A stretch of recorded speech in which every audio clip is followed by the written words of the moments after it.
Astaghfirullah. Assalamualaikum warahmatullahi wabarakatuh.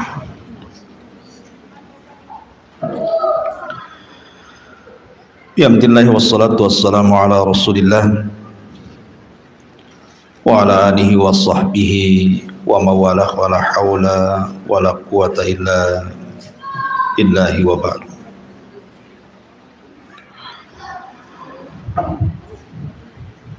Alhamdulillah, di pagi menjelang siang ini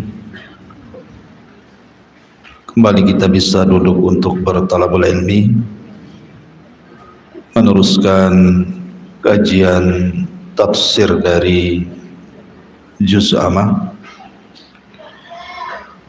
dan kita masuk pada surah Al-Bayyinah.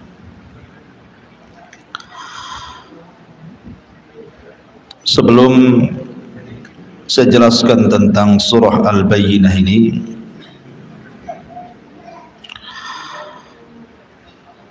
kita tahu bahwa setiap Al-Quran itu kan ada asbab nuzulnya.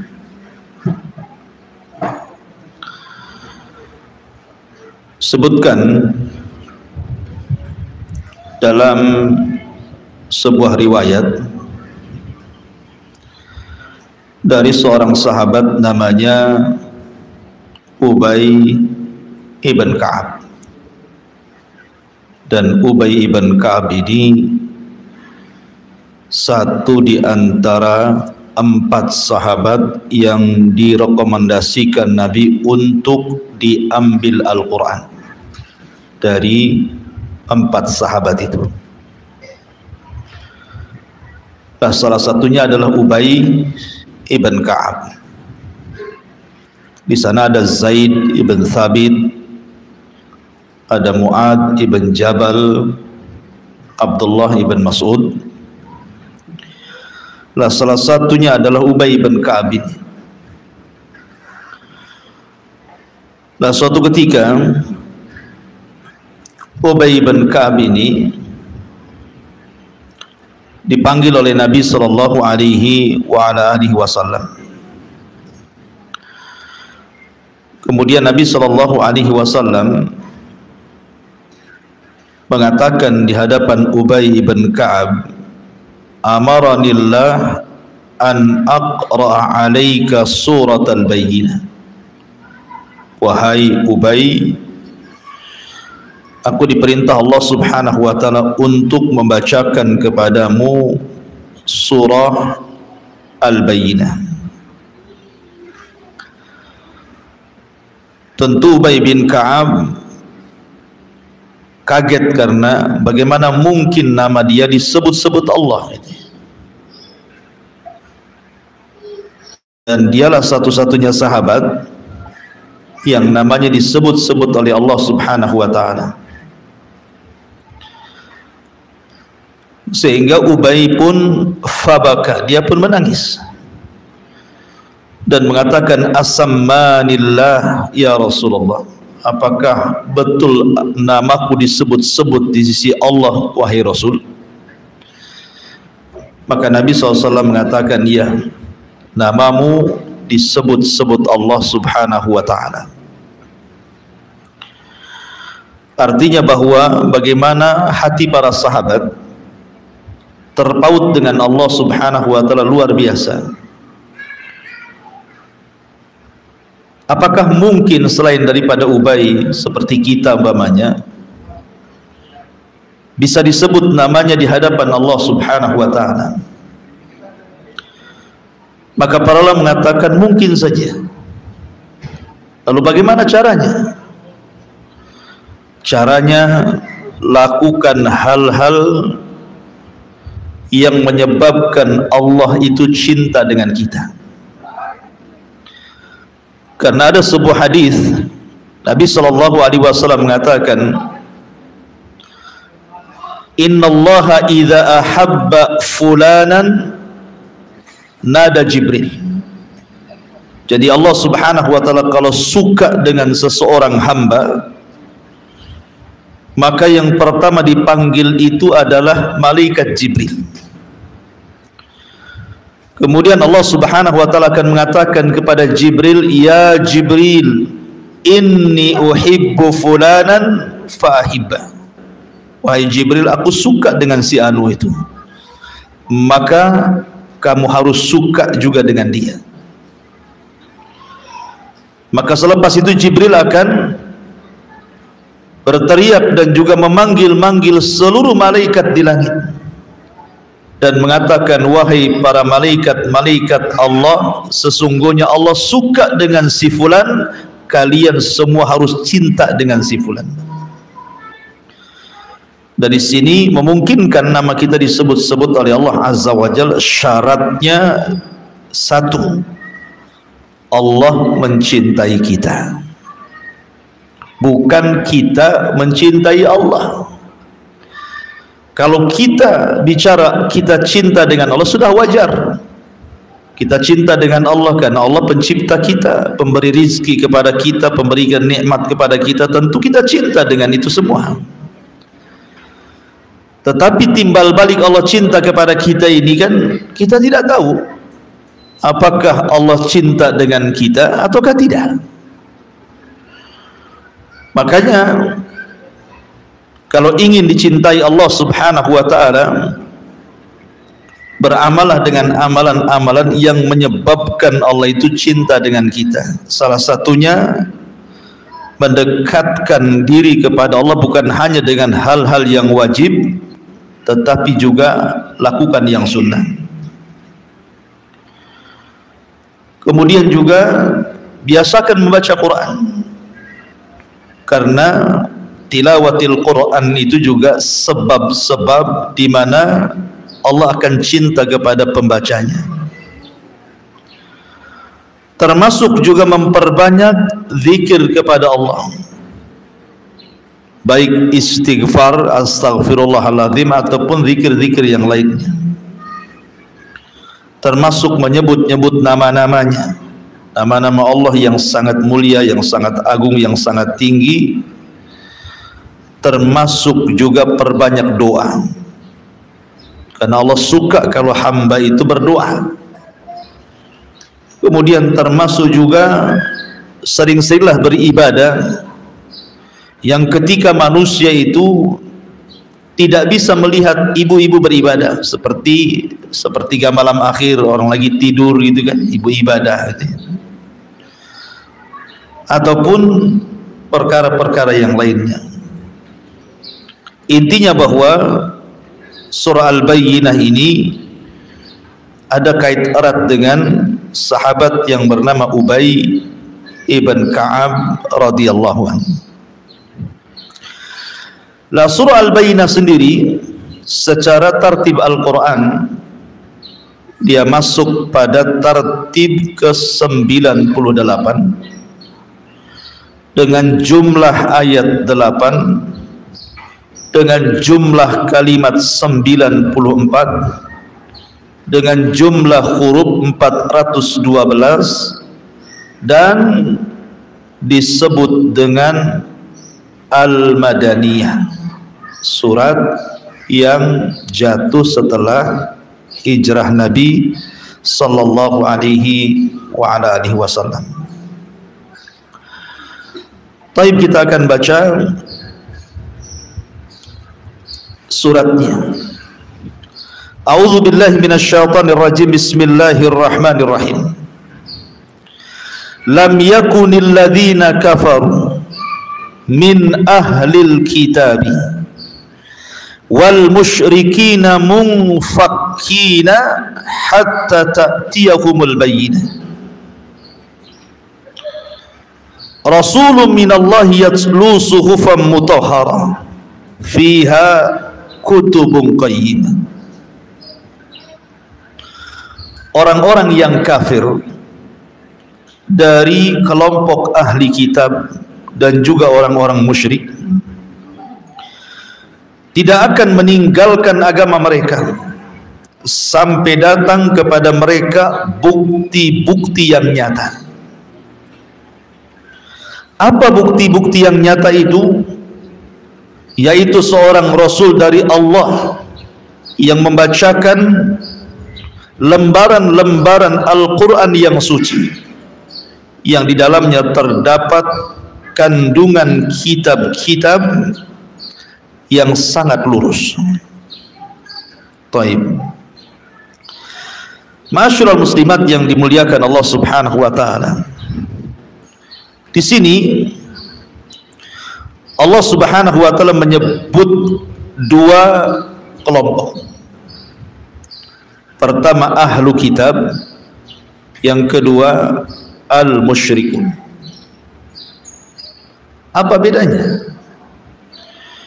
Bukankah Allah Subhanahu wa taala menyebutnya dua kelompok ini sebagai orang kafir? Lam yakunil ladzina kafaru. Mereka orang kafir. Baik ahli kitab ataupun orang-orang musyrik. Lalu apa yang membedakan ahli kitab dengan orang-orang musyrik di sini? Ulama mengatakan yang dimaksud ahli kitab adalah setiap agama yang diturunkan kitab kepada mereka. Dan kalau disebut ahli kitab dalam Al-Quran berarti tertuju kepada dua agama. Pertama Yahudi, yang kedua Nasrani. Jadi Yahudi dan Nasrani dalam bahasa Quran disebut ahlul kitab. Kenapa? Karena diturunkan kepada mereka kitab-kitab langit dan diutus kepada mereka rasul-rasul yang Allah utus kepada mereka. Yahudi diutus kepada mereka Nabi Musa dengan kitabnya Taurat.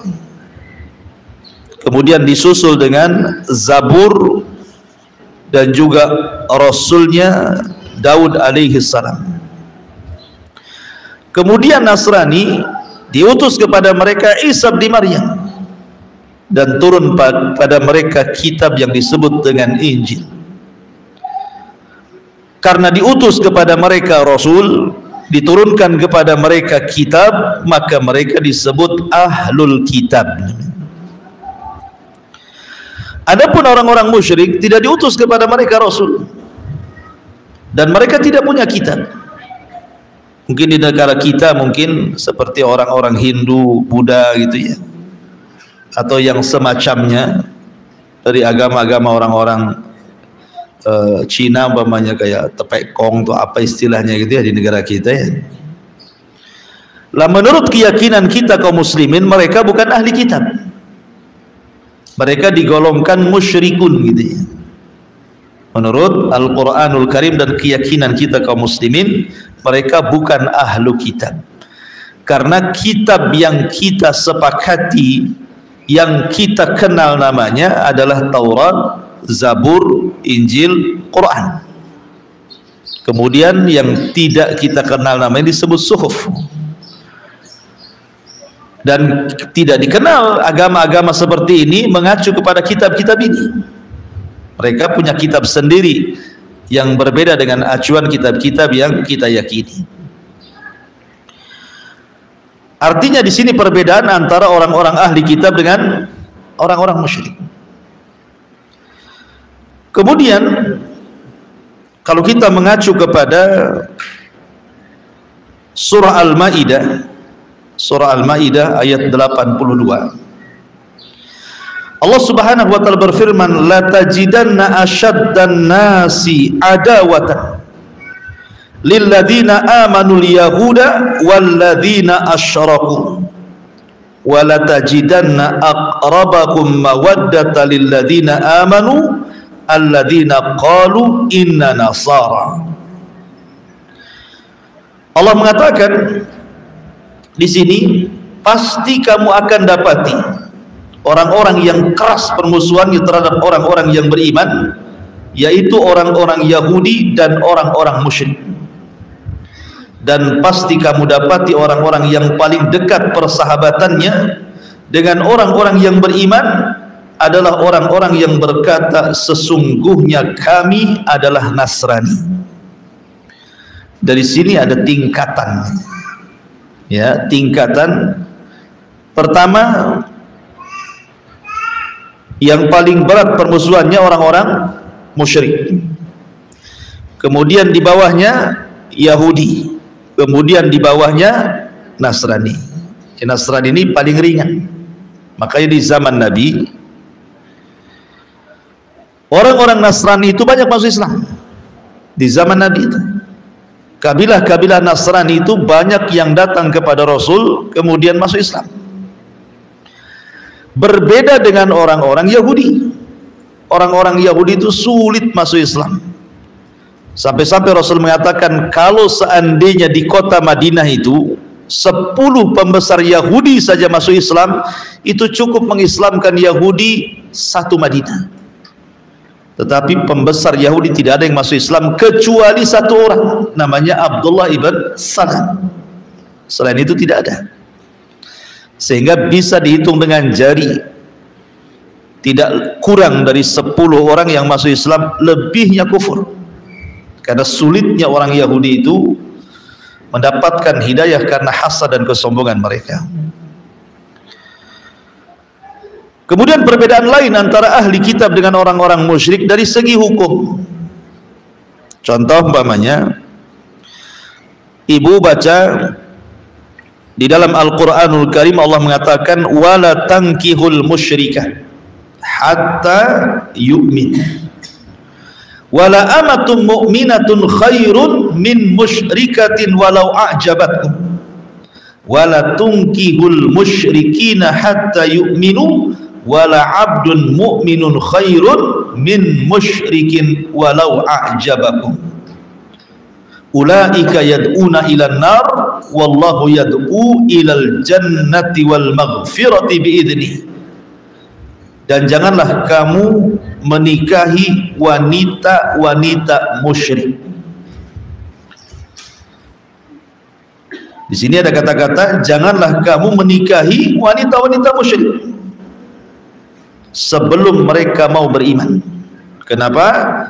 Karena seorang budak yang beriman jauh lebih baik dibandingkan seorang wanita musyrik walaupun dia menarik hatimu.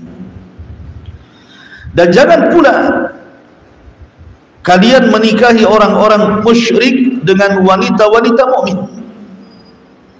sebelum mereka beriman, karena sesungguhnya seorang budak yang beriman itu jauh lebih baik dibandingkan orang musyrik walaupun mereka menarik hatimu. Kenapa? Karena mereka mengajak ke neraka sementara engkau mengajak ke surga. Dari sini ada hukum tidak boleh menikahi orang-orang musyrik, baik laki-lakinya dari mereka atau perempuannya dari mereka. Beda pula dengan ahli kitab. Allah Subhanahu wa taala berfirman dalam surah Al-Maidah ayat 5, Al-yawma uhilla lakumut tayyibatu wa ta'amul ladzina utul kitaba hillu lakum wa ta'amukum hillu lahum wal muhsanatu minal mu'minati wal muhsanatu minal ladzina utul kitaba min qablikum idza ataitumuhunna ujurahunna muhsinina ghaira musafihin wala muttakhidi akhdan. Pada hari ini dihalalkan bagimu yang baik-baik, makanan sembelihan orang-orang yang diberi kitab itu halal bagimu, dan makanan kamu juga halal bagi mereka.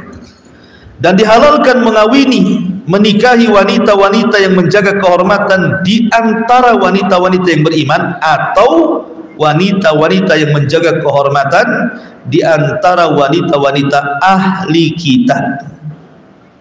Sini ada kalimat wanita-wanita ahli kitab boleh dinikahi. Maka di sini perbedaannya, musyrik tidak boleh menikahi wanita mereka atau laki-laki mereka. Tetapi kalau ahli kitab boleh menikahi wanita-wanita mereka tapi tidak laki-laki mereka. Kenapa? Karena yang namanya suami itu biasanya menentukan agama pasangannya.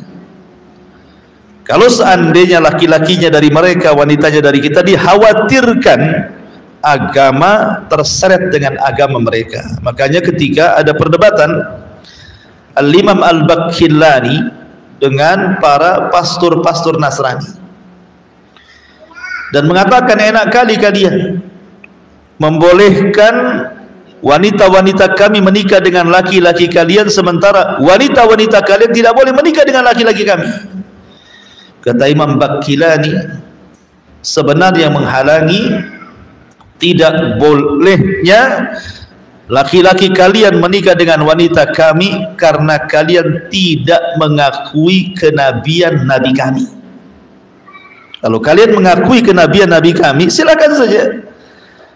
Karena orang-orang Yahudi dan Nasrani itu mereka menghapus nama Ahmad dalam kitab-kitab mereka, sehingga mereka tidak mengakui bahwa Rasul itu Rasul kita, sementara kita mengakui Isa Rasul mereka, Musa Rasul mereka. Karena Allah yang mengajarkan la nufarriqu baina ahadin bir rusul, kita tidak boleh membeda-bedakan para rasul. Maka dari sini ini perbedaan secara hukum dalam masalah pernikahan. Boleh menikahi wanita ahli kitab, tapi tidak boleh menikahi wanita orang-orang musyrik. Yang kedua, sembelihan. Sembelihan ahli kitab halal bagi kita. Sembelihan ahli kitab halal selama mengikuti dua syarat. Pertama, ketika menyembelihnya menyebut nama Allah, bukan menyebut Isa ataupun Uzair. Yang kedua, disembelih secara syar'i, artinya di lehernya, bukan dicekik, bukan dibanting, bukan ditusuk, dan begitu seterusnya. Maka halal, walaupun yang menyembelih mereka, kalau terpenuhi dua syarat. Tetapi walaupun terpenuhi dua syarat, kalau yang menyembelihnya orang musyrik, tetap haram. Ini orang musyrik nih nyembelih, baca basmalah di lehernya, halal haram. Itulah perbedaan ahli kitab dengan orang-orang musyrik. Ya. Nah, di sini Allah Subhanahu wa taala berfirman dalam surah Lam yakunil ladzina kafaru, di sini bahwa orang-orang kafir dari kalangan ahli kitab, kenapa didahulukan ahli kitab baru kemudian orang-orang musyrik? Karena yang dekat dengan Islam itu ahli kitab, maka didahulukan kalimat ahli kitab baru orang-orang musyrik. Kenapa lebih dekat dengan Islam? Karena mereka sama-sama diutus Rasul dan diturunkan kitab. Makanya ketika Allah Subhanahu wa taala menceritakan tentang terkalahkannya Romawi, apa namanya dalam surah Rum itu, ghalabatir Rum fi adnal ardi min ba'di ghalabihim sayaglibun itu. Jadi ketika Persia perang melawan Romawi, kalah pula Romawi, kaum muslimin sedih. Di Madinah itu Rasul dan kaum muslimin sedih. Kenapa? Karena ada sedikit kemiripan dibandingkan dengan Persia kalau Romawi itu. Kenapa? Karena Romawi itu Nasrani ahli kitab, sementara Persia itu penyembah api Majusi. Makanya Rasul sedih gitu ya. Karena ada kedekatan ahli kitab itu dengan Islam dibandingkan orang-orang musyrik yang nggak ada kait-mengait sama sekali dengan Islam. Makanya dahulukan kalimat ahli kitab baru orang-orang musyrik. Kemudian Allah mengatakan munfaqi hatta ta'tiyahumul bayyinah.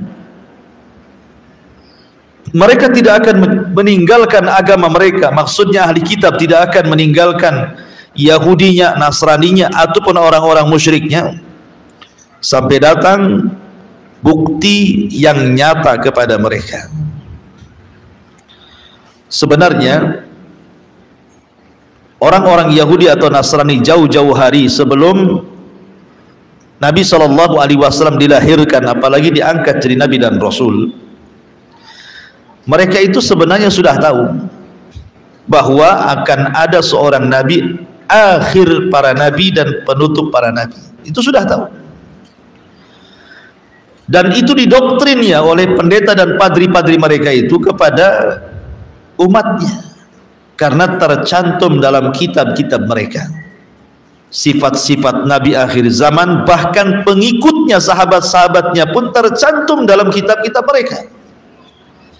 Simahum fi wujuhihim min athari sujud, dan begitu terus, masaluhum Gimana ayatnya? Intinya bahwa sifat-sifat Nabi dan juga para sahabat itu tercantum maktuban fit Taurat, dicantumkan, ada dalam Taurat semua itu. Makanya kenapa pula alasan orang-orang Yahudi kemudian kok banyak berkumpul di Madinah. Ada yang tersebar di Tabuk, ada yang tersebar di di Khaybar, ada yang di Padak, ada yang di Madinah, Yathrib gitu ya, tersebar di zaman Nabi itu. Beberapa tempat tuh Yahudi itu. Kapan Yahudi itu sampai di kota Yathrib Madinah itu? Kenapa pula sudah banyak Yahudi di situ? Ada yang mengatakan bahwa ketika Bukhtun Nasr, raja zalim dari Babil Irak itu menyerang Palestina yang ketika itu dihuni orang-orang Yahudi. Lah ketika Yahudi ini, orang-orang Yahudi itu membunuh para nabi, salah satunya yang dibunuh adalah Yahya ibn Zakaria yang dipenggal lehernya itu. Ya. Maka Allah Subhanahu wa taala kuasakan kepada mereka raja zalim namanya Bukhtun Nasr. Diserangnya Palestina itu oleh Bukhtun Nasr. Dan dibantai semua orang-orang Yahudi, kemudian wanita dan anak-anak dibawa ke Irak menjadi budak dan kotanya dihancurkan. Lah yang selamat mereka pun kemudian lari dan meminta suaka sampai ke Yathrib, Madinah. Kenapa mereka tidak lari ke Yaman atau negara-negara yang lain gitu ya, ke Syam gitu? Kenapa mesti kemudian ke Yathrib dan bercokol pula di situ di Yathrib gitu ya? Dan banyak pula di situ ada Yahudi Bani Quraidah, ada Yahudi Bani Kunaiko, ada Yahudi Bani Nadir itu. Karena menurut kepercayaan mereka yang turun temurun dari padri dan pendeta-pendeta mereka itu, bahwa Madinah itu akan menjadi tempat hijrahnya akhirul anbiya'i wal mursalin, pemimpin akhir dari para nabi dan rasul Muhammad SAW. Makanya mereka di situ. Makanya kemudian setelah kemudian Rasul itu betul-betul diutus, rupanya Hasan kenapa? Yang selama ini mereka turun-temurun menunggu dari generasi ke generasi, yang generasi sudah pada wafat, gak datang lagi generasi yang baru, didoktrin lagi. Rupanya bukan dari Bani Israel, tetapi dari Bani Ismail. Karena ini keturunan Ismail, bukan keturunan Yakub. Ya kan? Dari situ hasadnya mereka sehingga mereka tidak mau masuk Islam. Bahkan mereka memusuhi Jibril karena disangkanya salah alamat gitu ya. Kenapa kenabian diberikan kepada orang Arab, tidak diberikan kepada mereka Bani Israel? Nah, dari sinilah makanya Allah mengatakan lam yakunil ladzina kafaru min ahlil kitab wal musyrikin munfakkina hatta ta'tiyahumul bayyinah. Apa bayyinah di sini? Rasulun minallahi yatslu suhufan mutahharah. Rasul dari Allah yang membacakan lembaran-lembaran Al-Quran, fiha kutubun qayyimah, di dalamnya terdapat isi kitab-kitab yang lurus. Artinya ketika Nabi SAW betul-betul hijrah dari Mekah ke Madinah, para pembesar Yahudi itu sebagian mereka ada yang mengakui bahwa dia memang Nabi. Salah satunya saya katakan tadi siapa? Abdullah ibn Salam. Abdullah ibn Salam mengakui karena dia seorang ahbarul Yahud. Tetapi tidak semua pembesar Yahudi itu masuk Islam. Bahkan ketika Abdullah ibn Salam diajak oleh Rasul supaya, kan waktu itu Abdullah ibn Salam belum menampakkan keislamannya, masih menyembunyikan.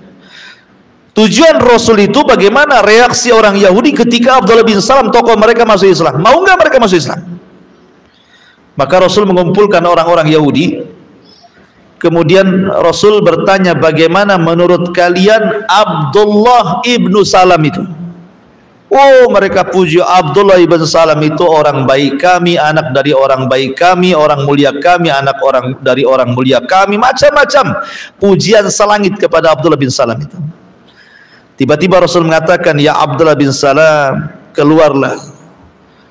Kemudian Abdullah bin Salam keluar, dia pun membaca syahadat di hadapan orang-orang Yahudi. Tiba-tiba orang Yahudi berubah. Abdullah ibn Salam orang yang paling jelek di antara kami, anak dari orang yang paling jelek di antara kami. Nah, ini kan baru saja mereka memuji, tapi ketika sudah tahu Abdullah ibn Salam masuk Islam, mencelanya. Nah, gitu ya.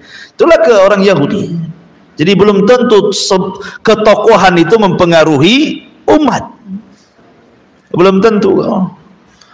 Banyak kok tokoh-tokoh yang, ya contoh sajalah yang real gitu ya. Mungkin kelompok-kelompok sempalan dalam Islam gitu ya. Tokohnya sudah tobat, murid-muridnya pula tak tobat gitu kan. Nah, contohnya seperti itu. Ya. Nah di sini Allah mengatakan Rasulun minallahi yatlu suhufan mutahharah.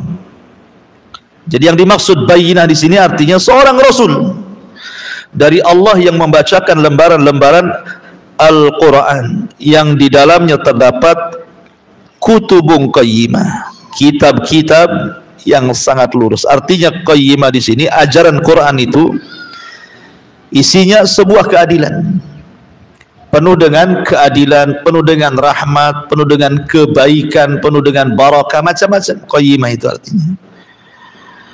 Kemudian setelah itu Allah mengatakan wa ma tafarraqal ladzina utul kitaba illa min ba'di ma ja'athumul bayyinah, dan tidaklah terpecah belah orang-orang ahli kitab melainkan setelah datang kepada mereka bukti yang nyata. Lihat dalam ayat keempat Allah tidak menyebut kalimat musyrik, ya kan? Perhatikan coba ayat keempat tuh, tidak ada. Allah tidak mengatakan wa ma tafarraqal ladzina utul kitab wal musyrikun, enggak ada. Ya, di sini fokus kepada ahli kitab. Ayat keempat ini. Nah, tapi kalau ayat pertama di situ ada ahli kitab dan musyrik. Tapi ayat keempat tidak ada musyriknya. Ini fokus kepada ahli kitab pembahasannya di sini. Wa ma tafarraqal ladzina utul kitab. Sekali lagi pembahasannya fokus kepada ahli kitab, maksudnya Yahudi dan Nasrani. Illa min ba'di ma ja'athumul bayyinah, dan tidaklah terpecah belahnya orang-orang ahli kitab, maksudnya terpecah belahnya orang Yahudi, terpecah belahnya orang-orang Nasrani, illa kecuali min ba'di ma ja'athumul bayyinah, melainkan setelah datang kepada mereka bukti yang nyata. Sebelum Nabi Shallallahu Alaihi Wasallam datang ke kota Madinah, semua Yahudi sepakat, ahli kitab itu sepakat, tidak ada yang menyimpang di antara mereka. Mereka betul-betul mengikuti alur kitab-kitab mereka. Sepakat kalau ada nabi yang muncul di akhir zaman, kita harus beriman, menolong dia, bla bla bla bla, macam-macam. Bahkan orang-orang musyrik Khazraj dan Aus, cikal bakal Ansar. Cikal bakal Ansar itu kan dari dua kabilah besar namanya Khazraj dan Aus. Itu cikal bakalnya orang-orang musyrik dari kalangan Khazraj dan Aus Madinah. Jadi kalau seandainya Khazraj dan Aus ini berselisih dengan orang-orang Yahudi di Madinah, orang Yahudi itu suka ngancam, awas saja kalian ya, kalau Nabi kami nanti datang, kalian kami habisi. Nah, gitu bahasanya. Jadi mereka berbangga, nabinya belum muncul, tetapi mereka suka ngancam orang-orang Khazraj dan Aus, kalau nabi kami sebentar lagi muncul, awas kami habisi kalian. Itulah sesumbarnya orang-orang Yahudi dan juga ahli kitab yang ada di Madinah. Sebab itu pula lah kenapa orang-orang Ansor itu dapat hidayah. Kenapa? Karena merekam maklumat kenabian dari orang Yahudi. Kalau orang-orang musyrik Mekah kan nggak ada maklumat kenabian kan, karena mereka tidak berinteraksi dengan orang Yahudi. Tapi orang-orang musyrik Madinah, Khazraj dan Aus ini ada interaksi dengan orang-orang Yahudi, sehingga mereka dapat maklumat akan ada nabi, akan ada nabi, akan ada nabi. Terekamlah oleh orang Khazraj dan Aus ini. Sehingga ketika pembesar-pembesar Khazraj dan Aus ini suatu ketika haji ala jahiliyah tentunya ke Mekah, tiba-tiba mendengar di Mekah ada orang ngaku nabi namanya Muhammad. Maka beberapa orang, 7 atau 8 orang ini menemui Rasul, kemudian diperhatikan ciri-cirinya, kok seperti yang dibicarakan orang Yahudi. Maka mereka mengatakan, kalau begitu kita harus mendahului orang Yahudi beriman kepada Nabi ini. Nah, sejak itulah terjadi namanya pembaiatan Aqabah pertama dan yang kedua. 2 kali pembaiatan Aqabah itu, Aqabatul Ula dan Aqabatul Tsani. Artinya di sini bahwa sebab perantara orang Nasrani masuk Islam itu salah satunya perantara informasi dari Yahudi. Makanya orang musyrik Madinah itu mudah masuk Islam. Beda dengan orang musyrik Mekah kan, Abu Jahal CS itu kan susah tuh masuk Islamnya itu, karena nggak ada maklumat masalahnya. Nah, sementara orang-orang musyrik Madinah itu ada maklumat dari Makanya ketika Rasul hijrah ke Madinah, satu kabilah masuk Islam, Khazraj dan Aus itu masuk Islam dan semua jadi orang Ansor. Lah orang Yahudi yang punya sumber, justru ketika betul-betul Rasul datang hijrah ke Madinah, kemudian menampakkan Quran kepada mereka, mendebat mereka dan begitu seterusnya, mulailah mereka terpecah. Ada yang yakin, ada yang kufur. Ya, setelah datang Rasul membawa Al-Quran menjelaskan kepada mereka, Yahudi ini bimbang. Dari sinilah kemudian Yahudi terpecah, ada yang beriman kepada Nabi dan kebanyakan mereka kufur kepada Nabi SAW. Makanya Allah mengatakan, wa ma tafarraqal ladzina utul kitaba illa min ba'di ma ja'athumul bayyinah. Dan tidaklah terpecah belahnya ahli kitab melainkan setelah datang kepada mereka bukti yang nyata, maksudnya keterangan Nabi kepada mereka. Kemudian Allah mengatakan, wa ma umiru illa liya'budullaha mukhlishina lahuddina hunafa wa yuqimus salata wa yu'tuz zakata wa dzalika dinul qayyim. Padahal mereka, siapa mereka? Semuanya, ahli kitabnya, musyriknya, termasuk pada kalimat mereka, ya. Padahal mereka ahli kitab Yahudi dan Nasrani ataupun orang-orang musyrik Arab atau semua manusia hanya diperintah menyembah Allah dengan ikhlas, mentaatinya semata-mata karena menjalankan agama, dan juga agar melaksanakan salat, menunaikan zakat, dan yang demikian itulah agama yang lurus, yang benar, yang jelas, dan begitu seterusnya. Dari sini Allah Subhanahu wa ta'ala ingin menjelaskan kepada kita bahwa tujuan diutusnya para nabi dan rasul sejak Adam sampai yang terakhir Rasul kita Muhammad sallallahu alaihi wasallam dalam rangka mentauhidkan Allah.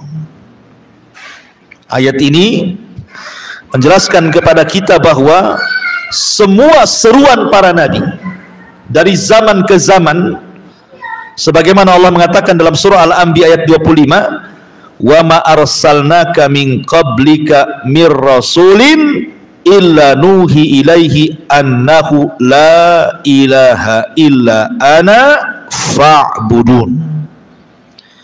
Dan tidaklah kami utus seorang rasul sebelum engkau wahai Muhammad kecuali diwahyukan kepadanya bahwa dia, maksudnya Allah, tidak ada sesembahan yang berhak disembah kecuali aku, kata Allah, maka sembahlah diriku. Dan Allah mengatakan, walaqad ba'atsna fi kulli ummatir rasulan an i'budullaha wajtanibut taghut. Dan tidaklah kami utus pada tiap-tiap umat ini seorang rasul kecuali menyeru kepada umatnya, sembahlah Allah dan jauhi sesembahan selain daripada Allah alias taghut. Itulah makna daripada ikhlas namanya. Ikhlas itu artinya tauhid. Wa ma khalaqtul jinna wal insa illa liya'budun. Ya. Dan subhanallah, tauhid ini manfaatnya besar karena memiliki keutamaan yang jauh lebih hebat dibandingkan semua perintah Allah kepada hambanya.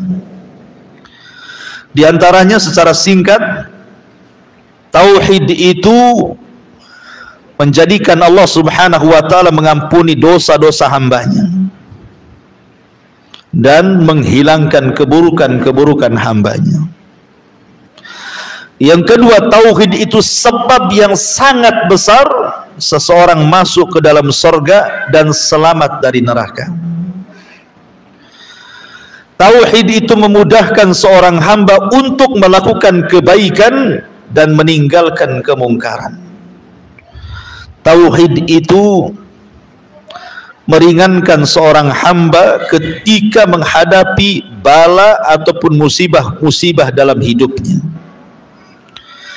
Tauhid itu bisa membebaskan seorang hamba dari perbudakan kepada makhluk dengan hanya menyembah kepada Allah Subhanahu wa taala. Dan tauhid juga salah satu sebab seseorang itu mudah mendapatkan syafaat Nabi sallallahu alaihi wasallam. Dan inti daripada semua dakwah para nabi dan rasul adalah tauhid. Makanya juga Rasul apabila mengutus sebuah pasukan, yang pertama diserukan adalah la ilaha illallah. Bahkan dia termasuk syarat diterimanya sebuah amal saleh, dan banyak lagi. Intinya bahwa Allah mengatakan wa ma umiru illa liya'budullaha mukhlishina lahud-din hunafa wa yuqimus salata wa yu'tuz zakata wa dzalika dinul qayyimah. Ini seruan kepada tauhid. Setelah itu baru melaksanakan salat dan zakat, karena salat dan zakat itu semua syariat para nabi ada. Semua syariat para nabi itu terkandung perintah salat dan juga terkandung perintah zakat. Kemudian Allah Subhanahu wa taala bicara tentang kesudahan orang-orang kafir. Seperti apa kesudahan mereka? Orang-orang kafir dari kalangan ahli kitab dan orang-orang musyrik, ataupun kesudahan orang-orang yang beriman dan beramal saleh. Karena biasanya kebiasaan Quran itu kalau disebut pahala atau balasan orang-orang yang kafir, pasti disebut juga balasan orang-orang yang beriman, biar imbang. Selalu seperti itu. Wa man ya'mal mithqala dzarratin khairan yara wa man ya'mal mithqala dzarratin syarran yara. Faman thaqulat mawazinuhu wa huwa fi 'ishatir radiyah wa amman khaffat mawazinuhu fa ummuhu hawiyah. Mesti disebut tuh, ya. Balasan orang yang beriman, balasan orang kafir. Ya. Maka di sini juga Allah menyebutnya. Apa balasan bagi orang-orang kafir dan ahli kitab itu?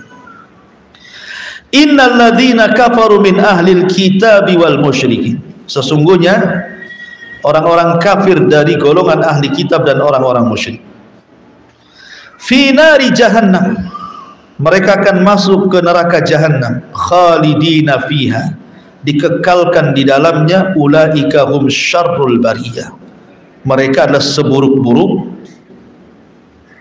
makhluk yang Allah ciptakan. Masyarul muslimat, ibu-ibu yang dimuliakan Allah Subhanahu wa taala, di sini Allah Subhanahu wa taala menyebut tentang kesudahan ahli kitab dan juga orang-orang musyrik, bahwa mereka akan dimasukkan ke dalam neraka jahannam.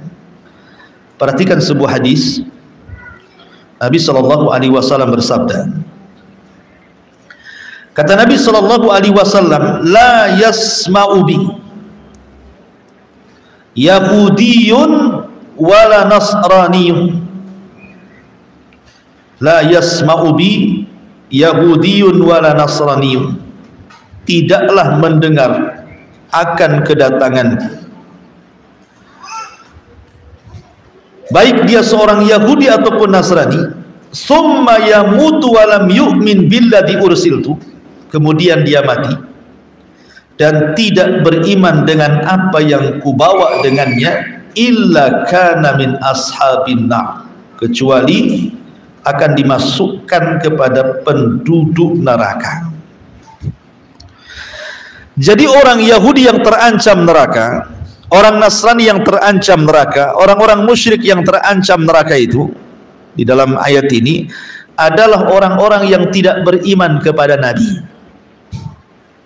Karena Rasul yang mengatakan walladzi nafsi Muhammadin biyadi, kan, la yasma'u bi ahadun min hadil ummah, siapapun dari umat ini yang mendengar tentang kedatanganku dan ajaranku kok tidak beriman, kata Rasul, berarti terancamnya Yahudi, Nasrani ataupun orang-orang musyrik itu disebabkan karena mereka ingkar kepada ajaran Nabi. Karena ahli kitab itu benar di zamannya. Ya, Yahudi benar di zamannya ketika Isa hidup. Nasrani juga benar di zamannya ketika Yahudi benar di zamannya ketika Nabi Musa hidup. Dan Nasrani juga benar di zamannya ketika Isa hidup, gitu ya. Maka ketika diutusnya Nabi SAW, maka kedatangan Nabi menghapus semua ajaran, baik Tauratnya, baik Zaburnya, baik Injilnya. Makanya suatu ketika Umar bin Khattab radhiyallahu anhu penasaran, ingin membaca kitab Taurat, karena Umar itu kan sahabat yang bisa menulis dan membaca. Memang sedikit sahabat yang bisa menulis membaca itu. Nah, salah satunya Umar bin Khattab, itu bisa menulis, bisa membaca. Dia tidak ummi, kalau Nabi kan ummi. Jadi dia penasaran dengan isi Taurat itu. Jadi dia meminta kepada orang Yahudi satu lembar Taurat, kemudian dibacanya. Lewatlah Nabi SAW itu. Kemudian Rasul mengatakan, ya Umar, apa yang ada di tanganmu itu? Kata Umar, ini waraqun minat Taurat, ini lembaran Taurat, wahai Rasul. Apa kata Rasul? Buang lembaran itu.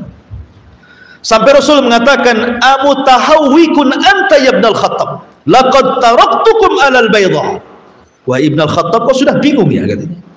Aku tinggalkan Islam ini terang benar, lailuha kana hariha la yazigu anha illa halik, di mana malamnya seperti siangnya, siapapun yang berpaling pasti binasa. Kurang apa lagi terangnya Islam? Kenapa kau butuh dengan Taurat? Suruh dibuat. Karena apa? Islam itu sudah mencakup semua agama.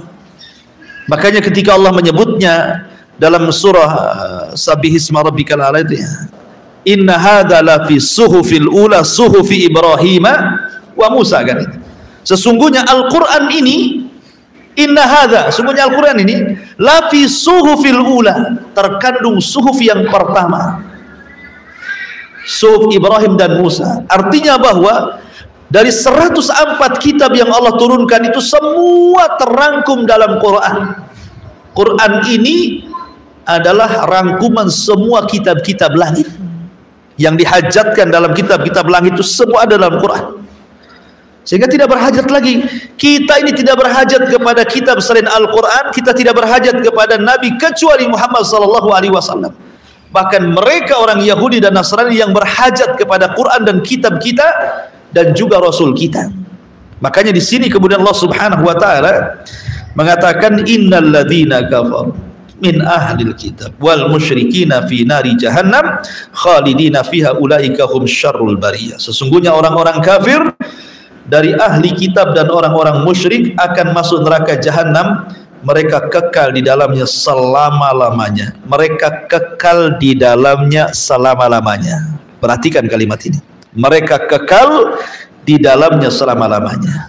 Ibu-ibu yang muliakan Allah Azza wa Jalla, kalau ada orang bertanya, orang-orang kafir yang masuk neraka, terkadang hidup mereka itu tidak lama di dunia. Boleh jadi 20 tahun sudah meninggal, boleh jadi 30 tahun sudah meninggal, atau boleh jadi baru balik, baru setahun dia hidup, baru 16 tahun dia meninggal. Tiba-tiba kemudian masuk neraka dan dikekalkan di dalamnya. Itu ya, kalau ada syubhat, kan syubhat namanya, kan. Masa di dunia cuman umurnya 20 tahun, tapi kalau masuk neraka nggak keluar dari neraka, ini gimana ceritanya? Ya, harusnya kalau memang akal bicara, yo 20 tahun kafir ya di neraka juga 20 tahun, kan, gitu ya. Bukankah dosa itu beda dengan pahala? Kalau pahala itu satu pahala bisa dilipat gandakan menjadi 10 kali lipat sampai 700 kali lipat pahala, kan. Tapi kalau dosa kan satu dosa satu hukuman. Ya, satu dosa satu hukuman. Itulah keadilannya Allah. Allah tidak akan mengazab kecuali dengan sesuai keadilan. Sebagaimana Allah memasukkan ke dalam surga itu sesuai dengan rahmatnya dan kasih sayangnya. Karena kalau kita membeli surga nggak kebeli. Lalu kenapa kita dimasukkan surga? Rahmat, kasih sayang Allah. Allah kasihan dengan kita, makanya Allah masukkan. Nah, kalau ibu mau beli surga dengan amalan ibu, nggak akan bisa masuk surga ibu tuh sampai kiamat. Ya, makanya ketika ada seorang Bani Israel tidak pernah maksiat pun, seumur hidupnya tidak pernah maksiat Bani Israel. Anak muda Bani Israel tidak pernah maksiat, akhirnya meninggal. Kemudian dia berdiri di pintu surga. Kemudian Allah mengatakan, udkhulil jannah birahmati, masuk kau ke dalam surga dengan rahmatku. Orang ini mengatakan, tidak maulah. Yang masuk surga dengan rahmatmu Rabb, mereka orang-orang yang berdosa. Kemudian kau ampuni dosanya, kau masukkan mereka ke surga, wajar mereka masuk surga dengan rahmatmu, kasih sayangmu. Nah, aku ini nggak pernah berbuat dosa, masa aku dimasukkan ke dalam surga dengan rahmatmu? Masukkan aku dengan amalanku, katanya. Maka Allah mengatakan, baik, sekarang hitung amalanmu, berapa amalanmu emangnya, gitu. Akhirnya dihitung amalannya. Rupanya amalan yang dia kerjakan dengan pahala yang ia peroleh tidak sebanding dengan satu nikmat yang Allah berikan kepadanya, namanya nikmatul basar, nikmat melihat. Akhirnya karena dia takut tidak masuk surga, dia mengatakan, ya sudah Rabb, masukkan aku dengan rahmatmu lah, katanya. Karena takut mau masuk surga, gitu. Ya. Tapi di sini bahwa orang masuk surga itu karena rahmat, beda pula dengan masuk neraka karena keadilan. Lah kalau orang kemudian mengatakan, nah orang ini hidup 20 tahun orang kafir kok masuk neraka dikekalkan, adilnya di mana, gitu. Gitu ya. Nih, ini kalau ada syubhat seperti ini, Bu, jawabannya ya adalah firman Allah Subhanahu wa taala. Allah Subhanahu wa taala berfirman di dalam Al-Qur'an. Dan saya cari dulu ayatnya. Bal bada lahum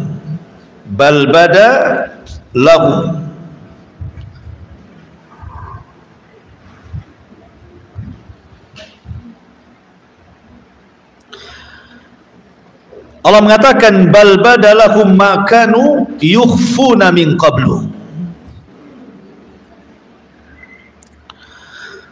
Bahkan walau ruddu la'adu limanuhu anhu wa innahum lakadzibun. Gitu ya ayatnya. Ya. Di sini ada kata-kata walau ruddu la'adu limanuhu anhu. Kalau seandainya mereka orang-orang kafir itu dikembalikan ke dunia setelah mereka diazab di neraka, pasti mereka akan kufur lagi. Jadi ini penduduk neraka nih, orang-orang kafir yang masuk jahanam itu, yang masuk neraka dan dikekalkan di dalamnya itu. Kalaulah seandainya orang-orang kafir yang masuk neraka itu, yang dikekalkan dalamnya itu, Allah putar ulang, mereka diambil dari neraka, kemudian diputar ulang, dibalikkan lagi ke dunia, tentu mereka pasti akan kufur lagi. Mereka akan beriman. Jadi Allah dengan kesempurnaan pengetahuannya mengetahui sesuatu yang mustahil terjadi. Kalau terjadi Allah tahu. Di antaranya adalah kalaulah seandainya orang-orang kafir yang masuk neraka itu, yang sudah dikekalkan di dalamnya, itu kan mustahil ke bumi. Tetapi kalau itu terjadi, dibalikan lagi ke bumi, pasti kafir lagi, tidak mungkin tidak. Sebab itulah maka pantaslah mereka dikekalkan di neraka. Ya. Lain dengan orang-orang yang beriman. Mereka mengatakan, laula akhartani ila ajalin qarib la asaddaqa wa akun minas salihin. Ya Rabb, kalau seandainya kau balikkan aku ke bumi, aku akan bersedekah dan aku menjadi orang-orang yang baik. Seperti Abdullah ibn Haram ketika meninggal di perang Uhud, mati syahid. Dan dia orang tua rentak satu-satunya yang terlibat dalam perang Uhud, sudah dilarang anaknya Jabir, tetap juga dia daftar jihad, mati pertama kali peperangan, mati syahid Abdullah bin Haram ini. Tiba-tiba Allah Subhanahu wa taala saat kematiannya mengajak bicara. Tamanna ya abdi, hambaku, kau mau apa? Ngomong saja. Tiba-tiba kemudian Abdullah bin Haram sudah meninggal ini, berdialog dengan Allah. Dia mengatakan, ya Rabb, atamanna an uqtal marratan thaniyan. Saya hanya ingin hidup lagi, kemudian berperang lagi, kemudian mati syahid lagi kedua kalinya. Gitu kan? Itulah orang yang beriman. Kalau dikembalikan ingin lagi seperti itu. Maka orang kafir pun sama. Ya. Makanya sebab itu kata para ulama, kenapa Allah Subhanahu wa taala di sini mengatakan dengan kalimat khalidina fiha abada. Innal ladzina amanu wa amilus shalihat ulaika hum khairul bariyah.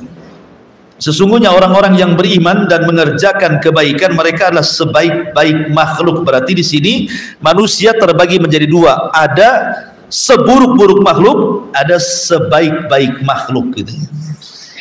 Kemudian Allah tutup ayatnya, jazaohum inda rabbihim jannatu adnin tajri min tahtihal anhar khalidina fiha abada radhiyallahu anhum wa radu'an dzalika liman khasyiya rabbah. Balasan mereka orang-orang yang beriman dan beramal saleh itu di sisi Tuhan mereka adalah surga Aden. Ada 4 makhluk yang diciptakan langsung dengan tangan Allah, yang lainnya diciptakan dengan kun fayakun. Satu Adam alaihi salam ciptakan langsung oleh Allah tanpa kun fayakun. Yang kedua Arash, yang ketiga kolam, dan yang keempat sorga Aden. Sorga Aden ini ciptakan bukan dengan kun fayakun, tapi Allah sendiri yang bentuk.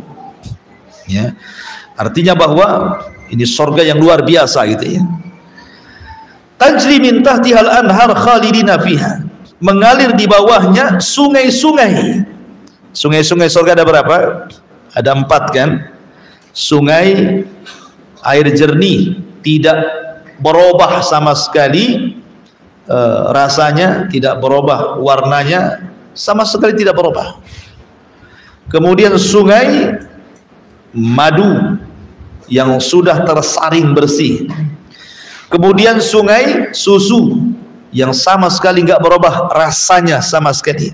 Dan sungai khamar yang ladzat li syaribin, ya, yang sangat lezat bagi peminumnya. Di sana ada mata air yang memancar nadakha. Ada mata air yang seperti kita lihat air terjun. Jadi di surga macam-macam, ada yang mata air dari muncrat dari bawah ke atas, ada yang dari atas ke bawah air terjun gitu ya. Macam-macam. Ya. Sebagaimana macam-macam minuman semua ada di surga. Yang ada di surga semua komplit. Kemudian Allah mengatakan khalidina fiha abada, yang di surga pun dikekalkan di dalamnya selama-lamanya. Radhiyallahu anhum wa radu'an dzalika liman khasyiya rabbah.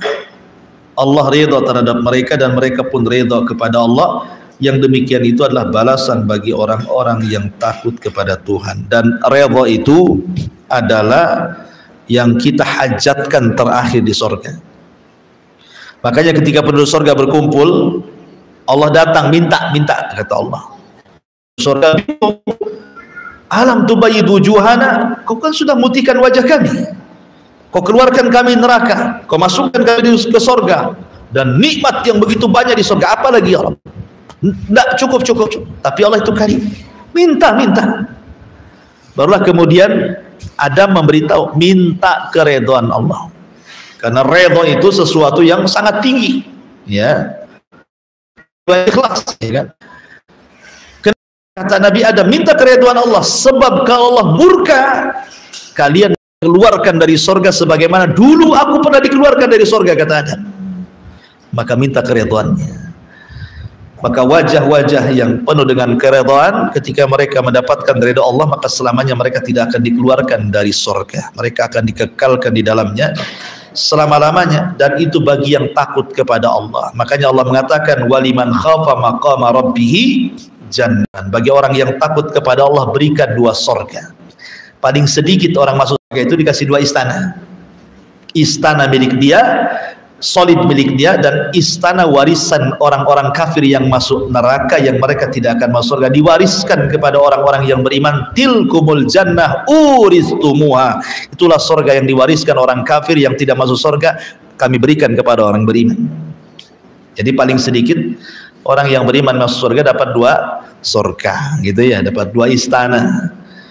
Ya bisa saja kalau ibu bangun-bangun terus ya makin banyak istananya. Gimana cara bangunnya? Baca qul huwallahu 10 kali dalam sehari, itu 1 istana di surga terbangun.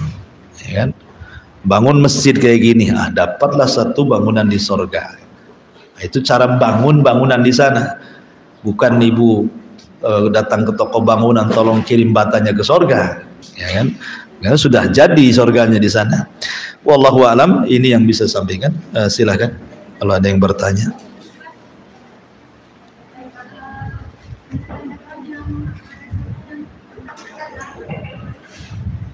Pakai mic aja, nggak dengar.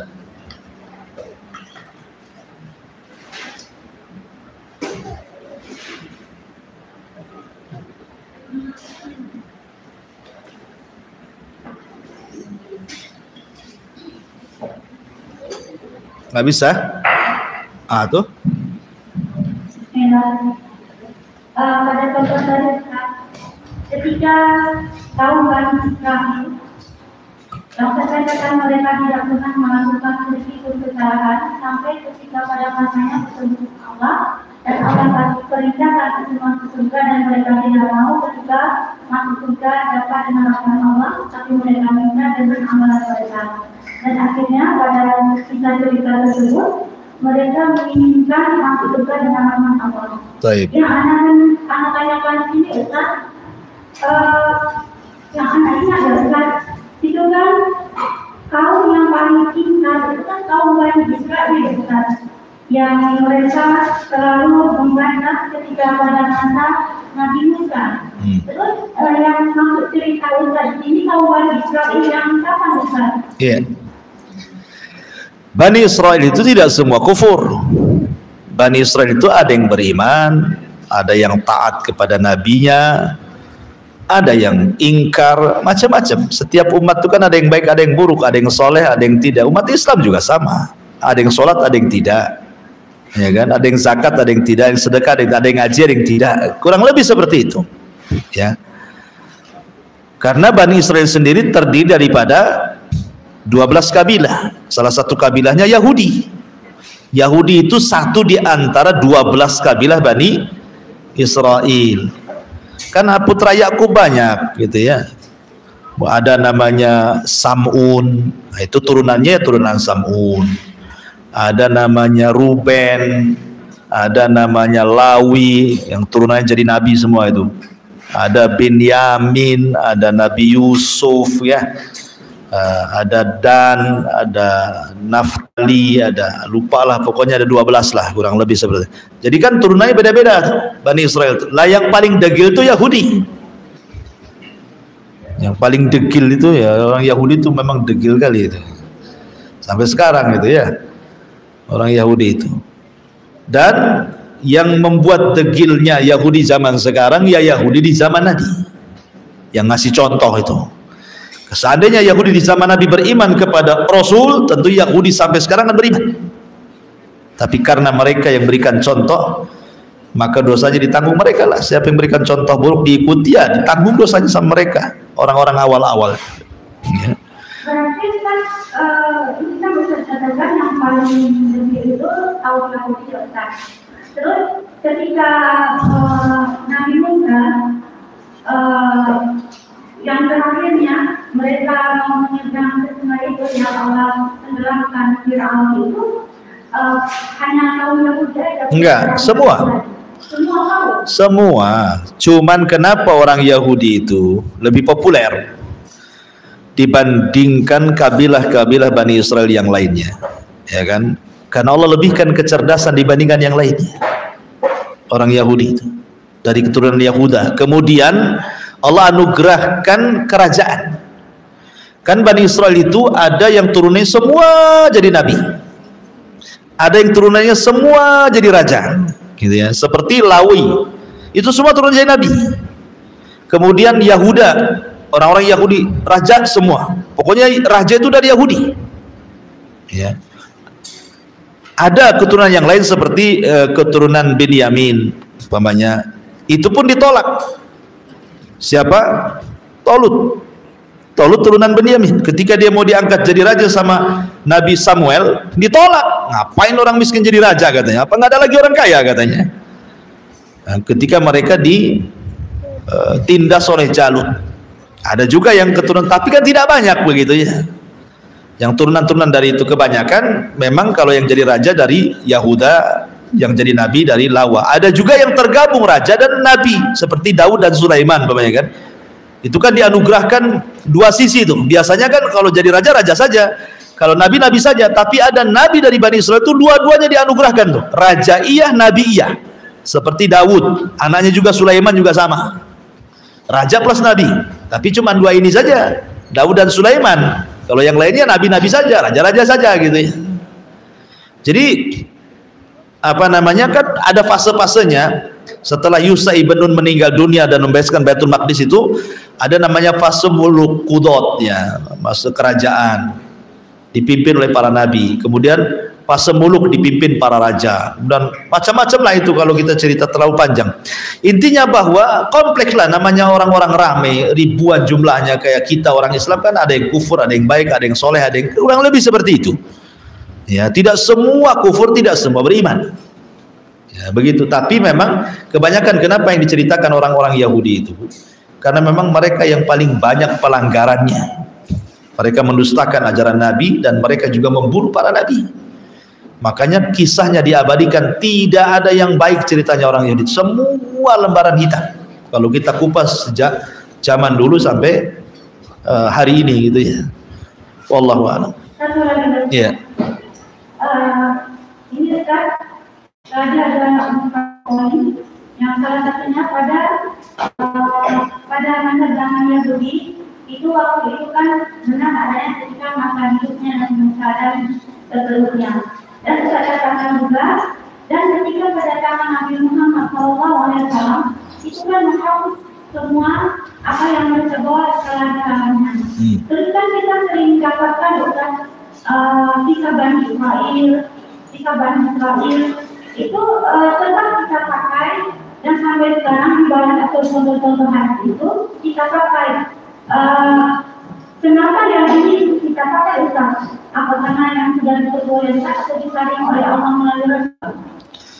Kisah-kisah Bani Israel itu Rasul katakan, hadithu am Bani Israel wala haraj. Ceritakan tentang kisah-kisah Bani Israel, tidak mengapa.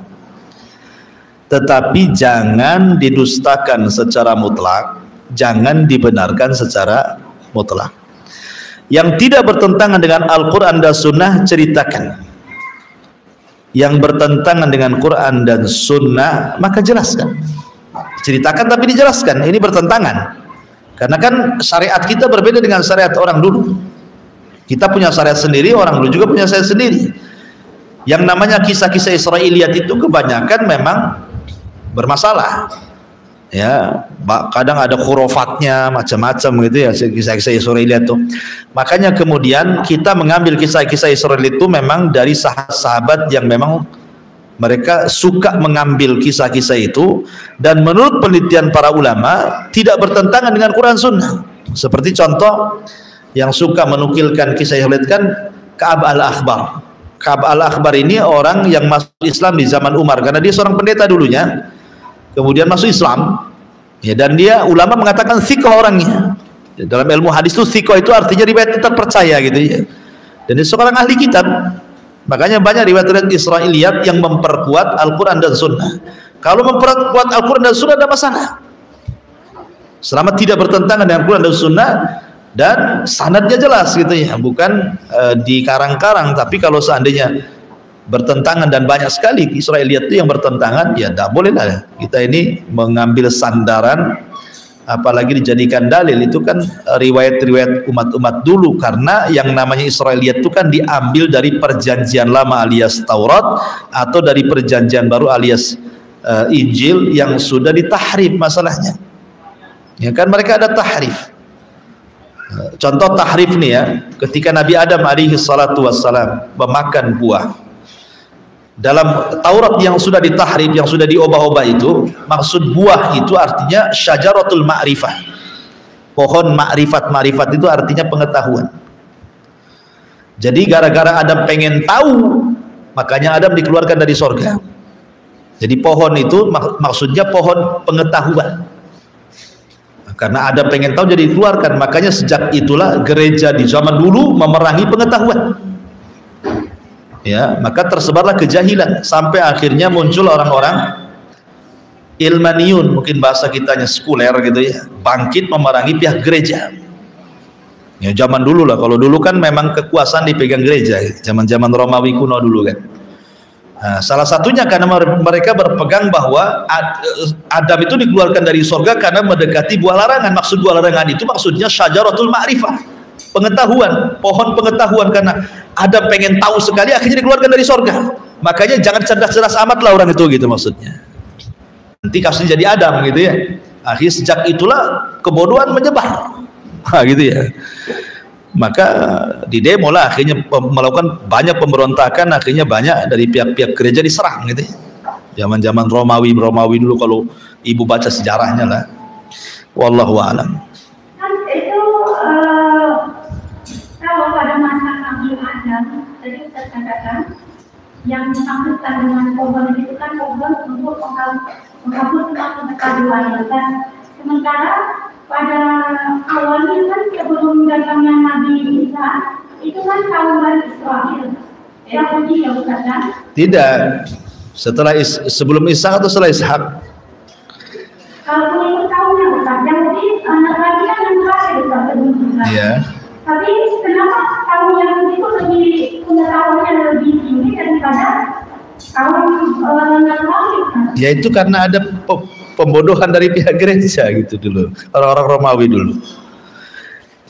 Mereka itu dibodohkan dari pihak gereja zaman dulu, ya, sehingga akhirnya karena terjadi pembodohan itulah, maka mereka tidak seperti orang Yahudi. Orang Yahudi kan suka baca.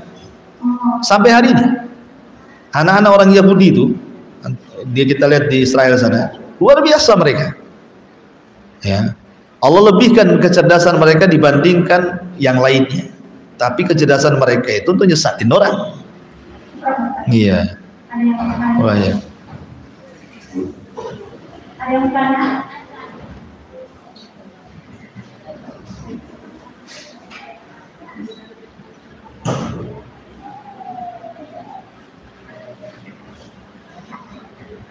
Bila Ustaz mau menanyakan orang tua selalu sama, ada yang bilang masuk neraka, terus kalau yang bagian nggak menerima orang tua lagi masuk neraka itu gimana itu?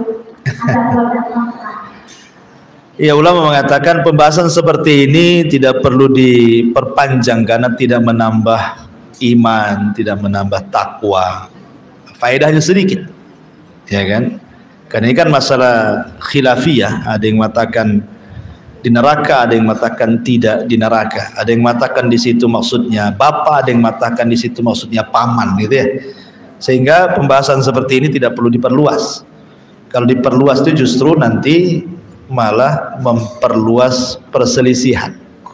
Karena tidak banyak faidahnya. Karena kan kalimat Rasul SAW ketika mengatakan inna abi wa abuka finnar, bapakku dan bapakmu di neraka, itu karena ada sebuah pertanyaan.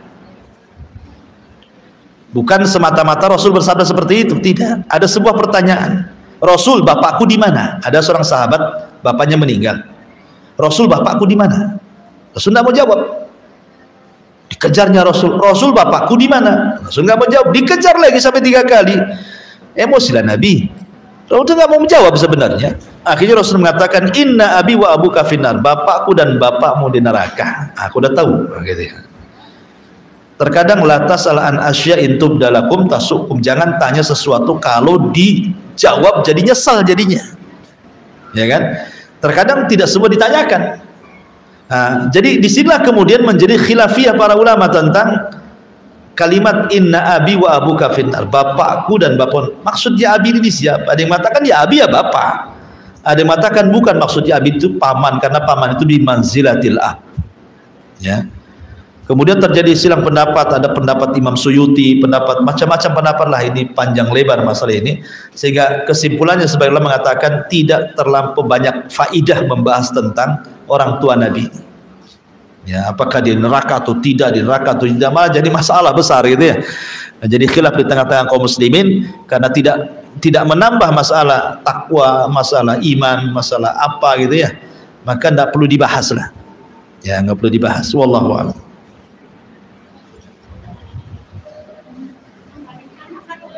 Iya.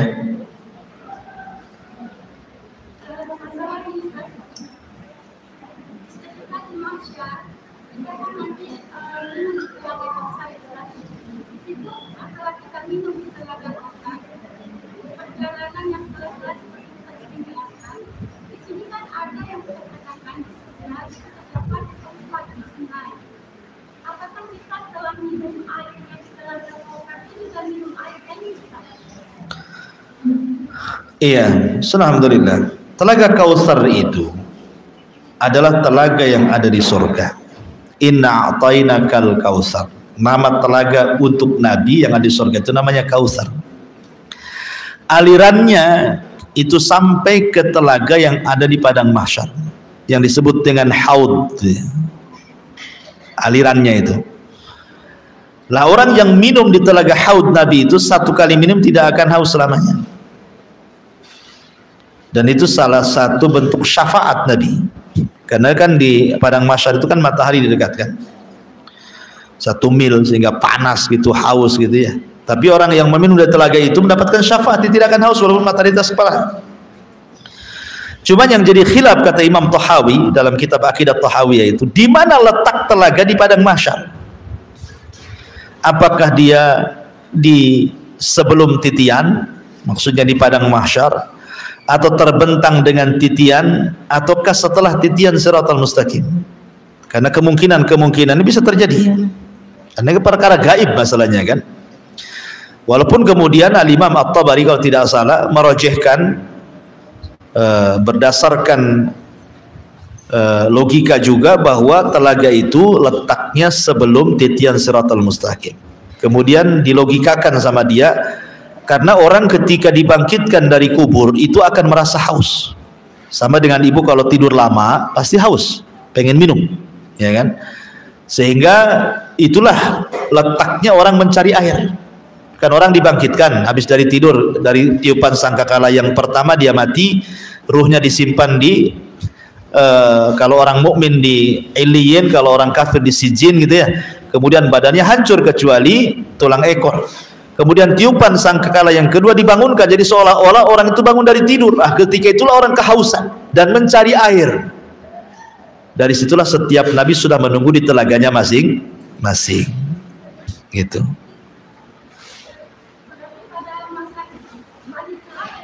Setiap Nabi punya telaga. Iya, setiap Nabi punya telaga masing-masing. Tapi jangan dibayangkan kayak telaga Duri Angkang sini.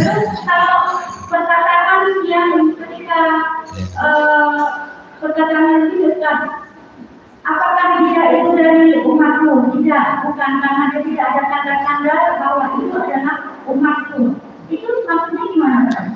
Iya, semua orang akan minum dari telaga. Selama umat Rasul akan minum dari telaga. Cuman kan ada yang duluan, ada yang belakangan.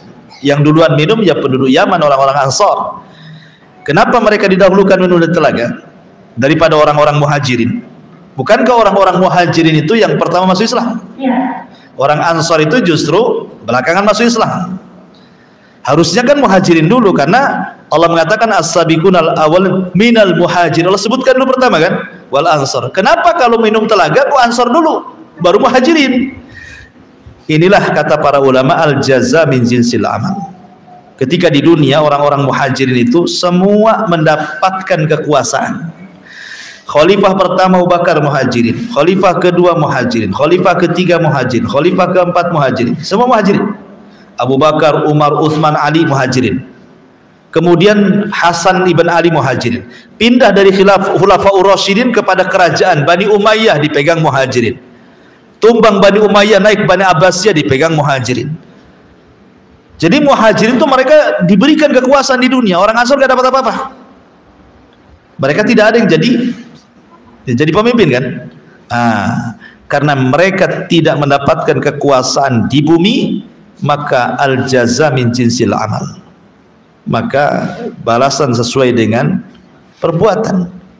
Maka dia pun dihadiahi meminum telaga yang pertama sebelum yang lainnya. Itu alasan para ulama seperti itu. Tapi ada kelompok-kelompok itu yang mengaku Islam, mau minum juga, tiba-tiba diusir malaikat. Kemudian Nabi SAW mengenali mereka, ummati ummati ya Rabbi, itu kan umatku, kenapa kau usir? Maka Allah mengatakan, ya Muhammad, innaka la tadri ma ahdatsu ba'daka innahum ghayyaru wa baddalu. Muhammad, kau tak tahu apa yang mereka lakukan. Mereka merubah-rubah petunjukmu, mereka lari dari sunnahmu. Dari sini kata para ulama, ada 4 atau mungkin 5 kelompok yang tidak akan minum dari telaga Nabi. Pertama, orang murtad, tidak akan minum dari telaga Nabi. Ya. Yang kedua, orang munafik. Maksudnya munafik i'tiqadi, pura-pura masuk Islam padahal bukan Islam, ya kan? Kemudian yang ketiga, orang-orang yang menjauhi sunnah Nabi dan mereka-reka ajaran dinasabkan kepada ajaran Nabi padahal bukan dari Nabi, ya. Kemudian yang keempat, berapa itu 4? Orang-orang yang mereka gemar melakukan dosa besar. Orang-orang yang gemar melakukan dosa-dosa besar, maka mereka tidak akan minum di telaga Nabi. Kemudian yang terakhir, orang yang mempermainkan agama, istihza, mengolok-olok agama. 5 orang ini kata para ulama tidak akan minum di telaga. Ya. Makanya penting menghindari 5 perkara ini. Wallahu a'lam, saya kira cukup ya. Kita tutup dengan kafaratul majlis. Subhanaka bihamdika asyhadu an la ilaha illa anta astaghfiruka wa